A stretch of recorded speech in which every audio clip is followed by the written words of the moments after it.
The issue of murder in South Africa had fascinated me since I returned to the country to take up a post at the University of Cape Town. I had left South Africa 15 years previously for a job at the innocuous-sounding United Nations Office on Drugs and Crime.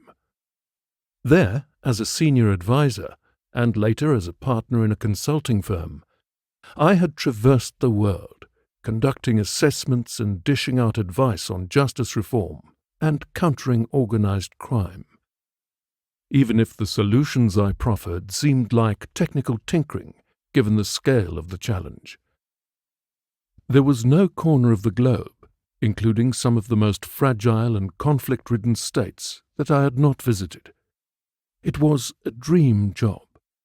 One moment I was in the dusty streets of some godforsaken Somali pirate town, the next reporting back in Vienna or New York. But like all expatriates, my heart had been at home. South Africa's crime problems were not new to me. I had earlier worked as a researcher and then as a government official in the quaintly titled National Secretariat for Safety and Security. But things had changed. South Africa's level of violence, while still way too high, had declined during the time I had been away at the UN. Then, a year before I returned in 2012, the homicide rate edged up again. And in Cape Town, it skyrocketed to double the national average. I was eager to find out what lay behind this.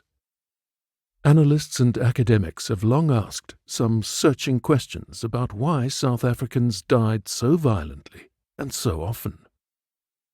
The debate has bounced back and forth between a series of causal factors: inequality, alcohol, guns, a general culture of violence. To make our own contribution to that discussion, a UCT colleague, Anin Krichler, and I had trolled through the murder data since 1910 to determine long-term homicide trends in the country. At the same time, I scrutinized the news reports with their daily staple of bloody bodies and the standard refrain from the police that the case is under investigation, no arrests have been made. What seemed surprising in these reports is how often, and it seemed to me increasingly so, cases occurred under circumstances that suggested there was a direct instrumentality, a clear purpose in the killing or attempted killing. Murders where people were killed in their driveways or taken away and shot in the back of the head. Police officers at the scenes would intone that these were hits, although generally the motive remained unclear. I would urge you to do the same. Read the local newspaper and see how often murders are reported in this way. As this book was being completed, for example, a prominent criminal defense lawyer, Nuruddin Hassan, was shot in Cape Town in what was clearly a hit, followed a few days later by a hotel manager who worked for one of the city's most notorious underworld figures.